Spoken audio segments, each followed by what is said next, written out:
Ações da Vale, Vale 3, subindo forte na Bolsa de Valores.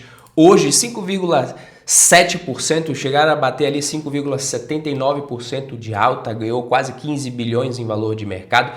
E o principal gatilho, qual que é? O mesmo de sempre.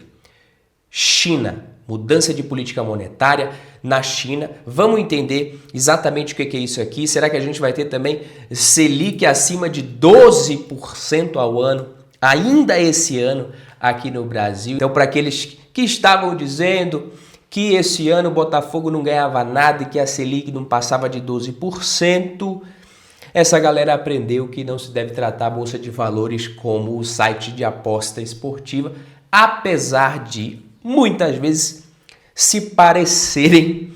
E eu quero saber, e aí, o que você faz? Você está comprando ações da Vale, renda fixa? Qual é que é? É o momento do camarote do 1% ao mês está de volta finalmente. Onde investir em 2025? Quem é de casa, deixa o like. Se você é novo por aqui, convido você para acompanhar, se inscrever aqui no canal, se você gostar desse tipo de conteúdo. E é exatamente isso. A China anunciou que vai adotar uma política monetária adequadamente frouxa no próximo ano, como parte das medidas de apoio ao crescimento econômico. E aproveitando, antes de falar da Vale, da China, vale a pena a gente comentar sobre a nossa situação de política fiscal e política monetária.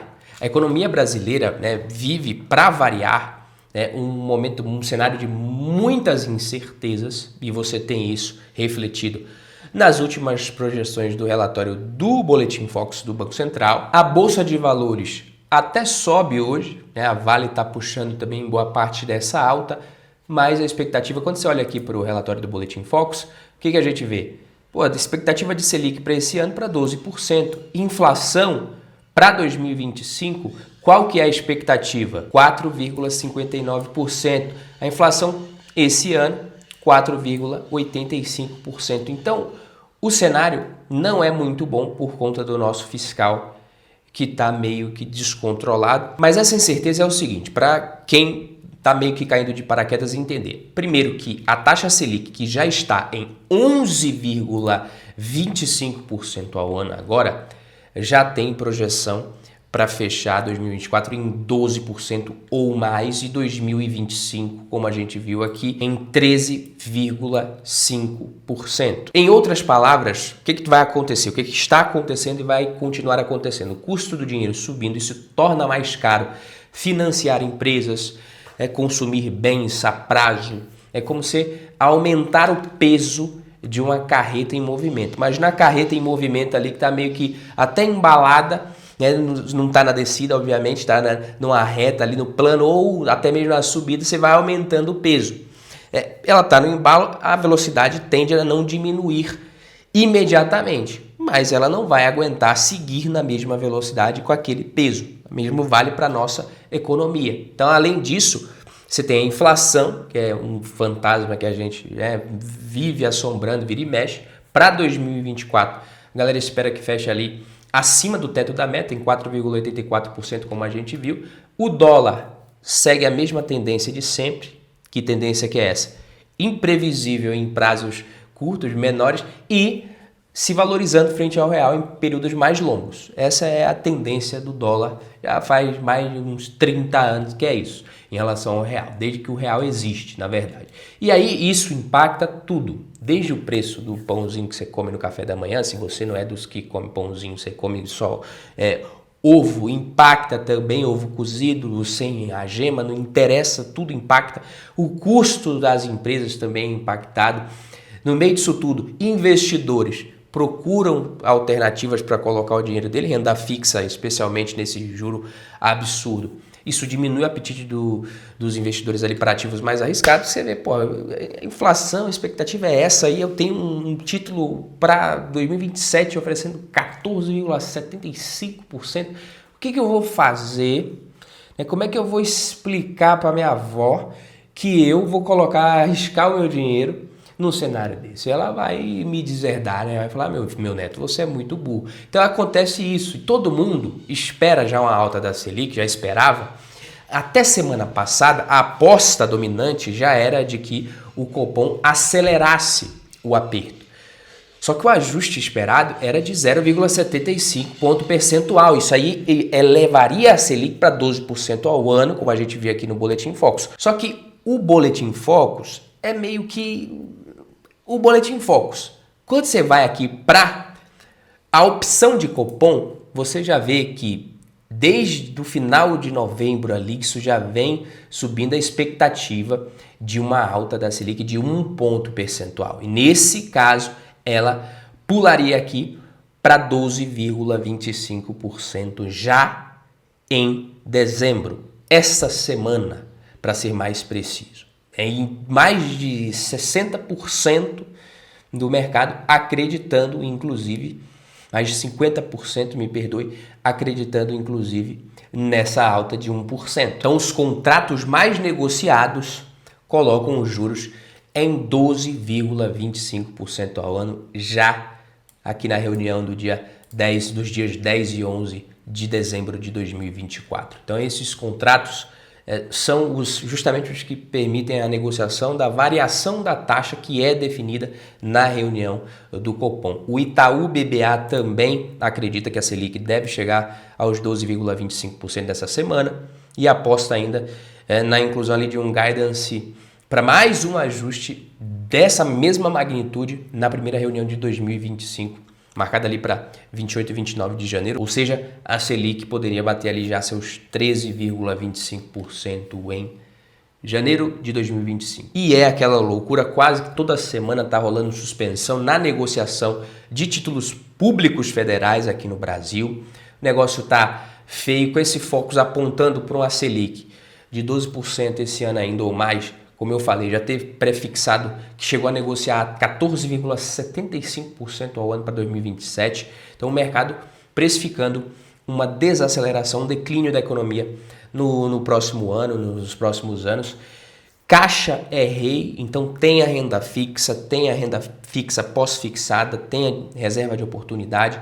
E no mercado de ações, né, na renda fixa caixa é rei e no mercado de ações em renda variável, você prioriza empresas que geram o quê? Caixa, que tem balanço sólido, que pagam dividendos. Tudo que traz o teu retorno mais para perto, com mais liquidez, deixa o teu investimento um pouco mais seguro e esses investimentos tendem a sofrer menos em períodos como esse. Então, o fato de você receber, né, bons dividendos, da empresa gerar muito caixa, isso diminui o risco da empresa no presente, né? Traz mais para perto esse retorno, e tudo que depende de crescimento, tudo que está muito esticado, empresas que vão começar a gerar lucro em 2026, 27, 28, 29 ou quem sabe nunca, costuma sofrer mais. E aí, voltando aqui para a China e para a Vale, o que a gente tem? O governo chinês mandou avisar que a política monetária vai ser adequadamente frouxa, como eu falei.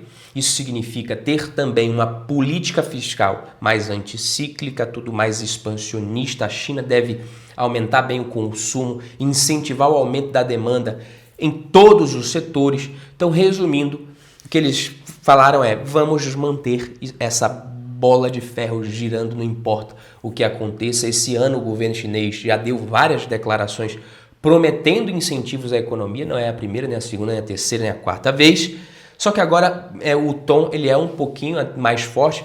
Estamos falando aqui da primeira mudança na política monetária ali em 14 anos para estimular o crescimento. Então lá eles têm 5 posições de política econômica, basicamente. Você tem frouxa, apropriadamente frouxa, prudente, apropriadamente apertada e apertada. Claro que com flexibilidade para ambos os lados em cada uma dessas aqui. Então a China adotou uma política apropriadamente ou adequadamente frouxa pela última vez, depois da crise de 2008, mudou para prudente no final de 2010 e nunca mais mudou. E mudou agora. Então o governo chinês também está prometendo medidas para estabilizar o mercado imobiliário e aí o minério de ferro, consequentemente, também se recupera. As cotações da Vale também subindo forte, como eu falei. Sobre os resultados da empresa, no terceiro TRI de 2024, a Vale apresentou até resultados sólidos. A produção de minério de ferro bateu ali o maior nível em 5 anos, Receita líquida de vendas, essa sim, sofreu, apanhou um pouquinho pelos preços mais baixos do minério de ferro. Dólar alto e minério de ferro nesse preço não vai ser isso que vai tirar o sono de quem compra ações da Vale. Nem era, na minha opinião, para a Vale estar tão barata assim, independentemente desse anúncio do governo chinês que a gente teve hoje. Mas eu vou tentar resumir um pouco aqui a situação da Vale e dizer o que depende dela e o que não depende, o que está ou não no controle da empresa. A situação da Vale reflete hoje, e sempre vai refletir, uma combinação de fatores específicos da empresa e do mercado e da economia, que é muito globalizada. Então, sempre foi e vinha sendo até a pandemia e por enquanto ainda é. No momento, essa união de fatores vinha criando um cenário de queda.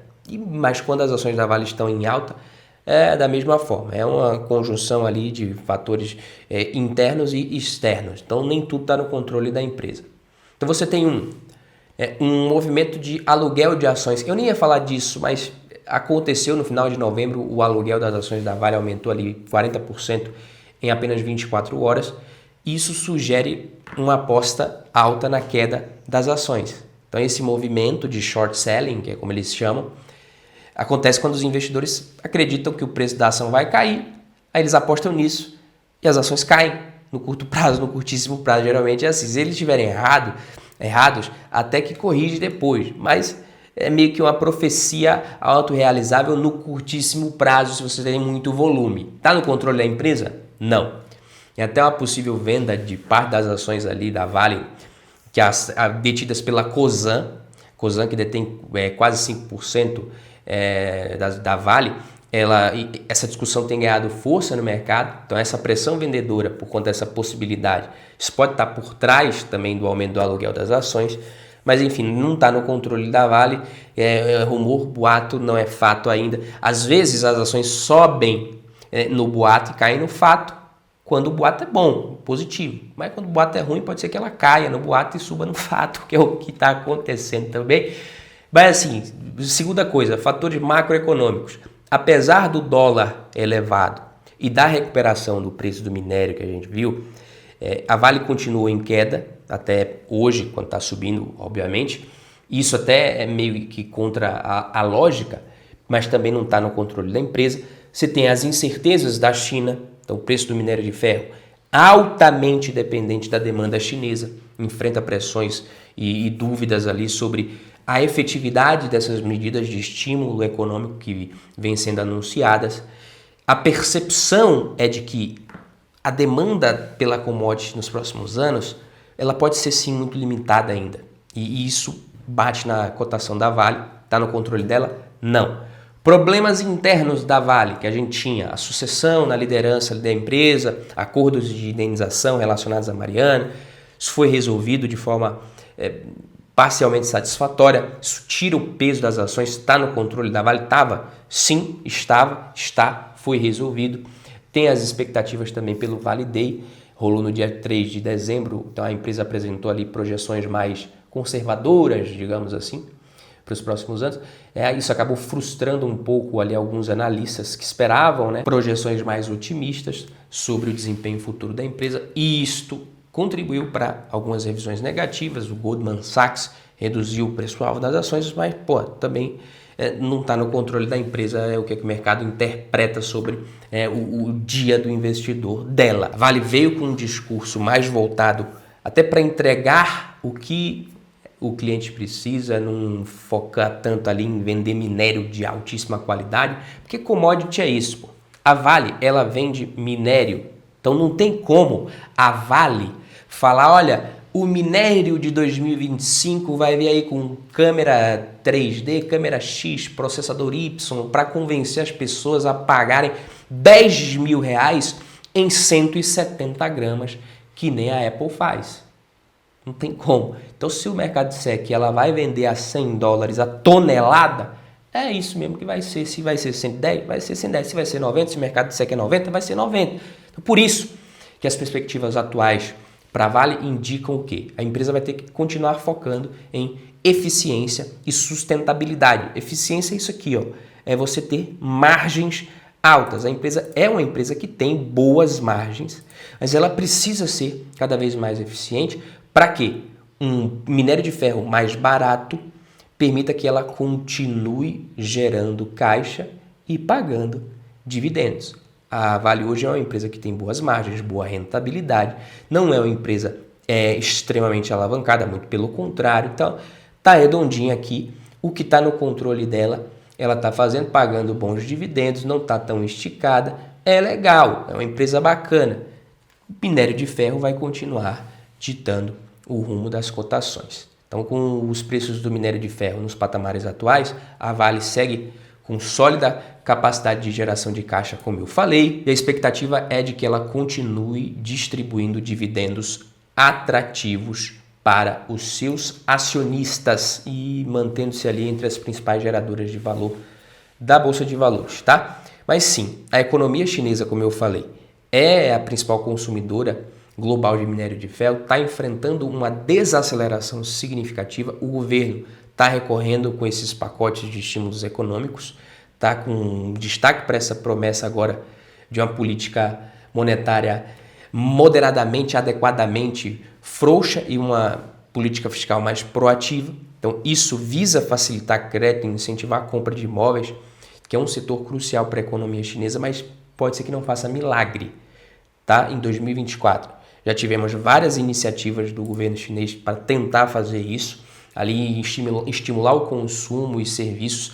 Isso meio que até frustrou um pouquinho as expectativas ali com relação aos incentivos diretos à indústria e à economia de base ali que pega a construção civil. Dessa vez não. Dessa vez a gente tem uma medida que realmente pode impactar ali o setor, e o preço do minério de ferro está atrelado à demanda chinesa, especificamente ali falando do setor imobiliário, que representa o principal motor de demanda dessa commodity no país. Então o mercado imobiliário está enfrentando dificuldades lá na China. Então, com isso a demanda pelo minério cai, os preços mais baixos. Os chineses gostam de investir em imóveis, então você pega ali um dos principais investimentos que eles fazem. Então o chinês ali, quando ele está com dinheiro sobrando, ele investe nesse mercado. Se ele sente, né, que o preço dos imóveis parou de subir, ele olha e fala, não está mais valendo tão a pena esse investimento aqui, onde é que eu vou colocar o meu dinheiro? Se for realmente, né, a gente vai falando aqui de um mercado imobiliário que saturou, porque não adianta ficar construindo e tentando incentivar isso de forma artificial o tempo todo. Uma hora essa bolha precisa estourar para ela começar a inflar de novo. Então, se for isso, não vai ter jeito, você pode ter um ciclo bem mais longo ali de correção do minério. E aí pode ser que esse ciclo negativo do mercado imobiliário chinês seja inevitavelmente mais prolongado mesmo. Portanto, mesmo quando você tendo ali uma melhora momentânea nos preços do minério, o cenário para a Vale continua o mesmo.